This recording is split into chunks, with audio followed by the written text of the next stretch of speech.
Hi, a question for Kalpana. What prompted your hypothesis that that the Irish situation was different, and also how much will you be charging in fees for the certificate program? I can't remember the fees. Let me answer that one, because that's the easy one. Well, I think we weren't sure that it was different. That's why we did the research. So, I mean, what we were getting was informal, commentary. Amber and I, separately and together get invited to all kinds of discussions on these things. From people were talking to us like, well, we would love to know more about X. Or people would come to us and say, oh, well, we're interested in digital curation and we noticed you guys have this title in your, so could you digitize a bunch of things for us? We've got a scanner for you. We were getting enough sort of informal, on-the-ground conversations that were like, well, let's actually explore this issue.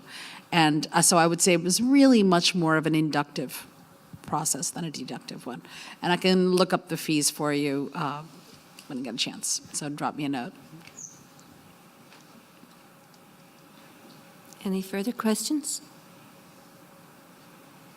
Well, while you're thinking, I've got perhaps 2 observations to make, and I'm just going to ask both the floor and the panel, but it strikes me from everything I've heard in the conference so far, today and yesterday, that one of the things that perhaps we as librarians could be looking at much more to inform our own frameworks of CPD within our institutions, but also contributing to the institution, would be to look at the connected curriculum. I've been reading around that at the moment, and I think that actually is a very useful vehicle for us to be thinking about, as I say, in CPD, but also contributing to learning and teaching.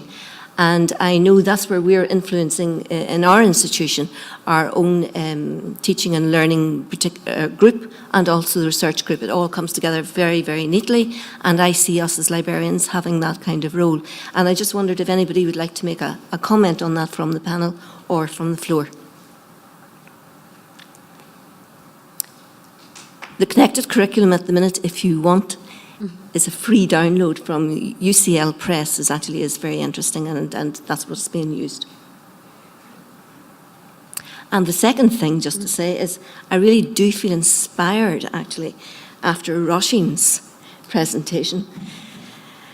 Though they may scream in horror when I go back, but I might start looking at the problem areas within my own institution and think, well, where can I step in there and do something about it, even if it's outside the library? So beware, UCC, I might be coming.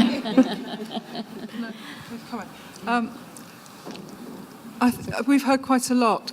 Can you hear that? Yeah, we've heard quite a lot about maybe it's not recognising our own skills or not having the confidence to recognise that we have got things to offer. And when Mary was talking about the framework, I just thought about experience in Portsmouth. We have higher education academy, and we get accreditation for learning and teaching. And that sort of informal work that happens at inquiry desks, I've actually got some of my staff to apply for that, and they've got associate fellowship at the Higher Education Academy, and they use that as part of their claim. But it took quite a lot of persuasion. And it's about recognising that what you've got is valid. And again, as somebody else said, it's so commonplace to us, we do it all the time, that we don't always recognise it. Yeah, and I think as well as a profession we're very modest. Yeah. So we tend to maybe downplay or not want to make too much fuss about what we're doing. As you say, we're doing it all the time. So part of that work around the framework absolutely is around recognising informal teaching, but the importance of it and acknowledging the importance of those roles. I think one of the things that I'm really struck and heartened by is I've now been in Ireland for 7 years teaching at UCD, and so many of my graduates, my students that are coming out of our programs, are really becoming activists for self-learning, for peer learning, for getting out of their comfort zones. I see many of my former students at this conference and elsewhere go, oh, they're starting organizations within their institutions, communities of practice.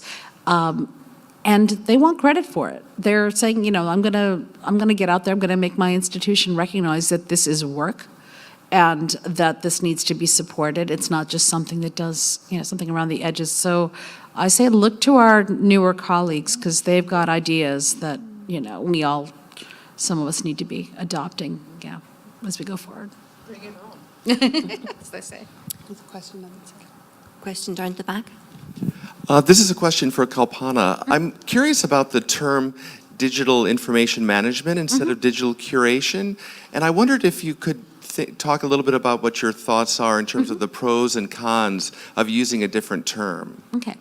One, we did some informal checking in with closely held colleagues, staff, students to see what this term meant.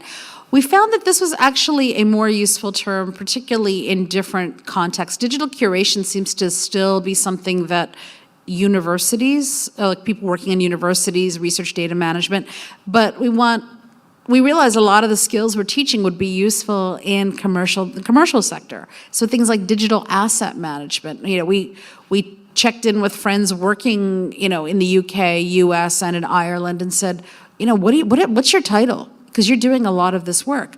And digital asset management was a term that came up a lot across sectors, but digital information seemed to also dovetail nicely with our own school name, if you will.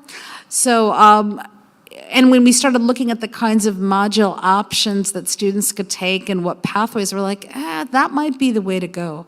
So it really was to get away from a term that seemed to have very little purchase in Ireland to something where, people from all kinds of disciplinary backgrounds and sectors could find some purchase.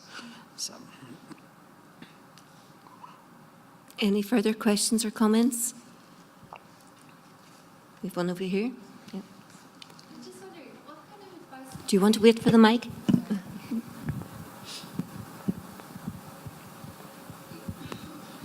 Hi, sorry. You talk a lot about the new professionals and our group that are coming out of universities. What is the best kind of advice that you can give us then? Who was that addressed to? Anyone who wants to take it? Me. Yeah, so we can take turns on that one. Yeah.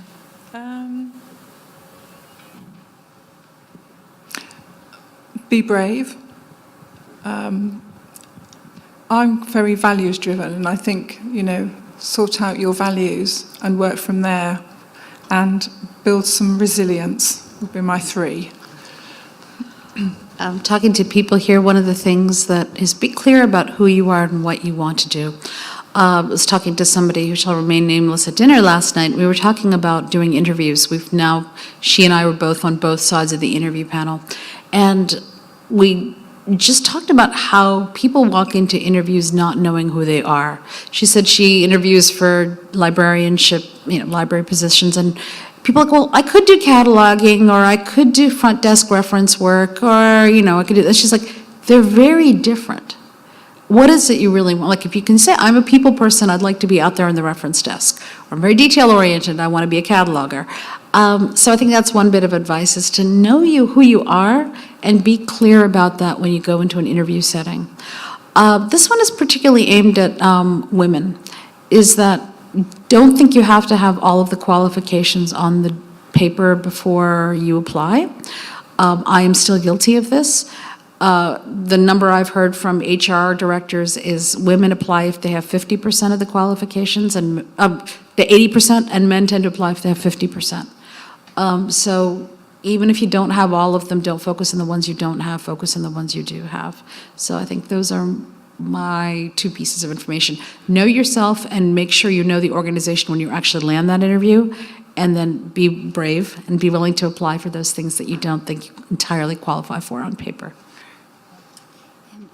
I agree with everything that the panel have said as well. I think be confident that what you're going to do really matters, and that the role that we all have to play in our organisations is really important, and be confident about that. And I think be excited and enthusiastic about it, and keep a hold of that throughout your career, because I think fundamentally that carries you forward. And I'm just going to add to that, since I'm an old hand, and in this library profession. And I think it's interesting that every comment that's been made here is really all to do with interpersonal skills and know yourself. One of the things that I heard probably only about 10 years ago, and I have been in the profession a long time, someone said to me very succinctly, know what you want to do and have the confidence to do it. And I thought to myself, why didn't somebody say that to me whenever I came out of library school and went to work? And if I had just heard that expressed so succinctly, it would have made a difference to me. I didn't know that I could actually just go and do things. So again, it comes back to having that confidence, and it comes back to all the interpersonal skills, the whole thing about emotional intelligence, and certainly as an employer, which I am, and I'm sitting on this side of the interview panel much more than I'm ever going to sit on the other side anymore. And it would do everybody good actually to go and apply for jobs every now and then and be on that side of the table just to see what it's like. It really would.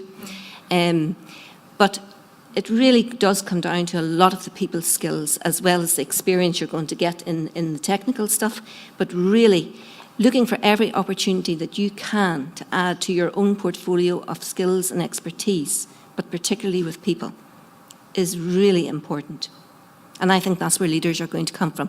And I agree with what I've heard everywhere is leaders come from everywhere. And there's a really easy difference for me between leaders and managers.